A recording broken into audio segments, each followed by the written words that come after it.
Alright, first video review. This is the first item I wanted to go with because I really appreciate this item. My first video is, you can probably hear, English is not my first language, so I'll probably make a lot of grammar mistakes, but let's go. So the Rogue Ohio lifting belt. This one is about, I guess, 10 years old. It's great. I mean, it's my most favorite belt. I love it the most. I appreciate this belt the most. I really like this. I mostly like these styles of belt, and not like exclude the Rogue for a second. Just the style itself. The 8mm prong belts. I like when they're just in their natural brown color, like brownish. I like brownish colors for belts. And this one is probably looks way darker and than the one on their site, and that's true. Probably just a thing of time. I also started taking care of it a little bit in the last couple of years. I started oiling it a bit once every few months with a special leather oil. So yeah, man, this belt. First of all, the quality is great. It lasted like 10 years and it's still going. I use it almost all the time. Whether do I do CrossFit, weightlifting, or powerlifting, I use this belt all the time for some things. So this belt is being used every week for the last 10 years, and obviously it's molded to my body. There are like looser parts that's supposed to be more loose. There are rigid parts that's supposed to be more rigid, and it sits well. It's the most comfortable belt I have. Obviously, I can't compare it to other belts anymore because it's so old and it's so comfortable that it's just unfair to compare it to newer belts. So I won't comment on that, but I will tell you about this style of belt and why I think this one is the best belt for most people, and why even if you are training for a sport when you need a different belt, I still think you should have one of those for your training, because it's really useful, and I'll explain why. So about like dry details, it's like 8mm. I think most people will benefit from 8mm more than anything wider or thicker. I think it's better to begin with this kind of width and go to thicker belts later. I honestly, from my own experience, I can get out of this belt the same results as I can get from a 13mm belt. Like, I lately I've stopped using a 13mm belt because of the uncomfortability and just the bites.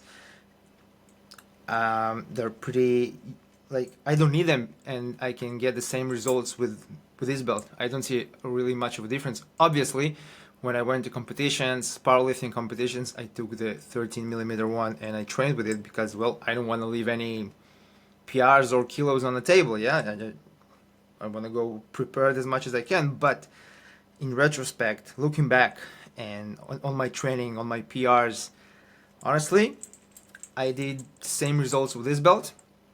And I think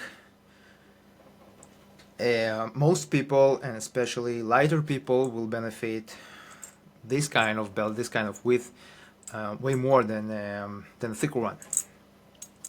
Now, Rogue specifically did a very high quality belt, and there are some differences in, not too many differences, but I really like this one more than the others because of the quality built. First of all, it lasted a decade. Yeah, so that's for starters.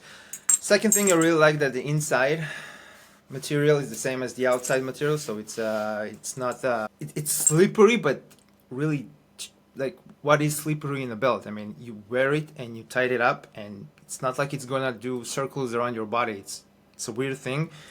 People say that it doesn't stick to the body, and that's something that Rogue said on the other belt they made.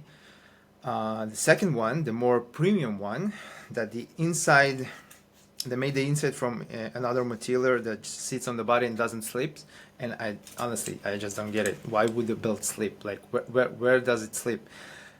But myself, I really like the inside is being the same material as the outside, same outside of the leather, and doesn't soak that much sweat, and I don't know, it just feels more comfortable, less unpleasant on your skin if you're wearing it without the shirt on your skin. So that's about the belt itself. Other than that, there's nothing really special about this belt. They did a little taper here with the width of the leather. They did a little taper going inside, and I came to learn that it's meaningful. Other companies that didn't do that, you feel it, and it sometimes can sit on your rib and it's uncomfortable, so you need to readjust. But I don't feel it here anymore, and I don't think I ever did, because I started noticing it in the latest years when I tried using other similar belts.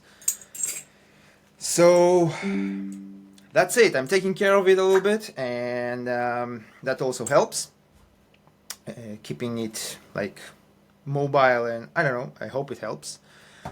So about the style of belts, the style of the belt, and why I really think it's a useful belt for most people, and why I think you should buy it, and especially I think you should buy this one. And I'm not going to say it about all the things I will review, but I think this is a really good belt. Now,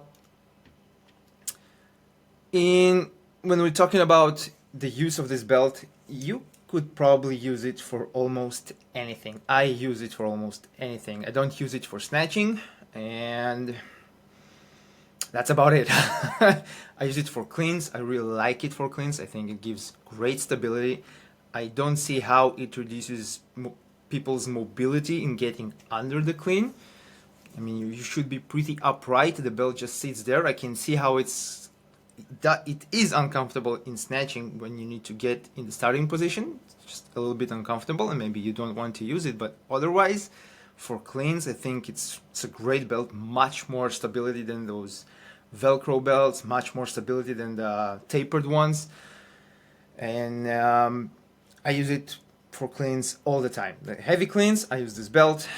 Heavy squatting, I use this belt. Heavy pressing, this one. Heavy deadlift, I rather use this one than the 13mm one when I deadlifted for powerlifting, because I'm just more comfortable getting in the starting position for not for sumo, but for conventional deadlift for sure. For sumo, I could get away with a 13mm one.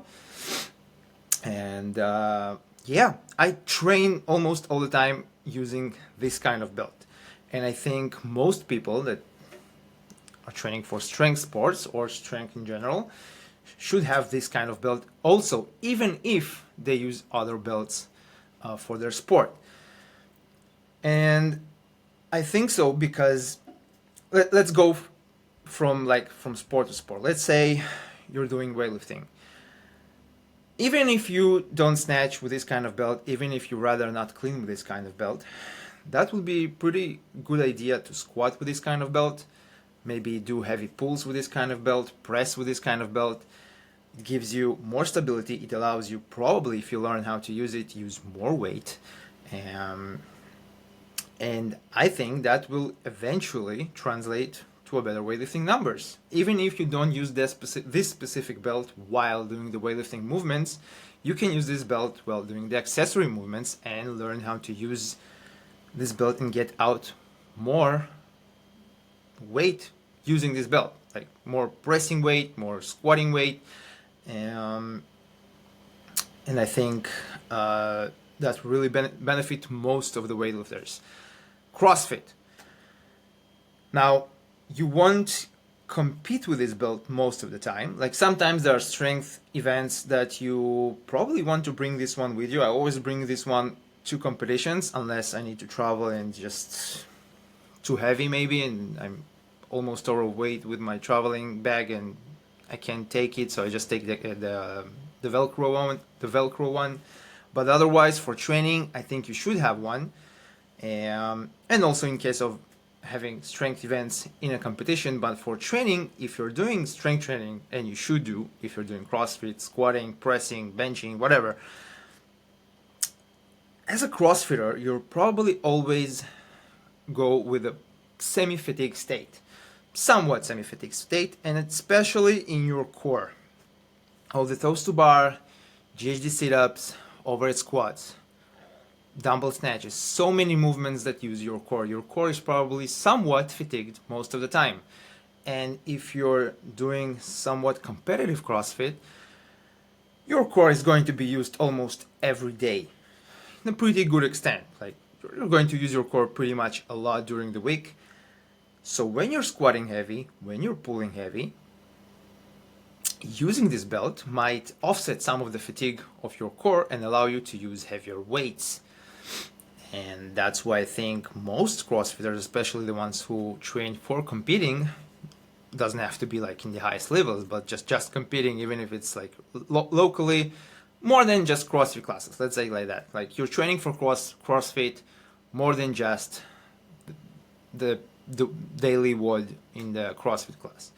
You should have this belt, and I think again it will translate to better numbers, better training cycles, better strength training cycles, and eventually better results overall. Now, when we're looking into powerlifting, and I also use this belt when I was training for powerlifting, like, you should probably have the thickest belt you can handle for if you're powerlifting. So for me, that was 13 inches. It was the SBD belt most of the time, and you probably want to get comfortable with it. You want to get to use it. You want to learn how to get out most of this belt, and you definitely want a thicker one. But just like you would start with less specific exercises in the beginning of your cycle, say your cycle up to the next 1 RM checks or a competition is like three months. In the first month, you probably don't low bar heavy for singles, right? You're probably going for maybe you do high bar for sets of 5 to 10, maybe you do leg presses, maybe you do front squats, I don't know, maybe you do close grip bench press, maybe you do Romanian deadlifts. Like, you're not using the classic lifts, the most specific lifts all the time, like you do like maybe 1 month out of the competition. And just like you scale those movements back and you use a little bit different movements to train a little bit different qualities in the beginning of your cycle, you could also scale your lifting belt. And I use this approach almost all the time, not only in lifting belts, also in wrist wraps, in knee sleeves. I scale down on the equipment and how much assistance they give me in the competition lifts. I scale it down and I use maybe a bit lighter belt, a bit less thick. I use lighter wrist wraps or no wrist wraps. I use less thick knee sleeves or maybe no sleeves at all. It depends on the exercise and on the time in the program, in the cycle. So having one of those belts can be really, I think, really beneficial for powerlifters in the beginning of their training cycle, when they use more assistance exercises, still heavy, but not exactly the competition lifts, more like high bar squats, front squats, Romanian deadlifts, maybe classic deadlifts if they sumo deadlift, or vice versa, and pressing, maybe overhead pressing.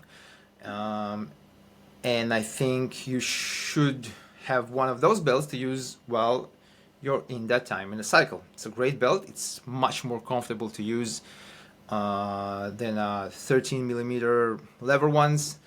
And I think if you give it a try, if you get used to it, you'll appreciate how much, I'm not gonna say difference, it's not like it's gonna make a lot of difference. I think it's just gonna make the process more comfortable and more fun.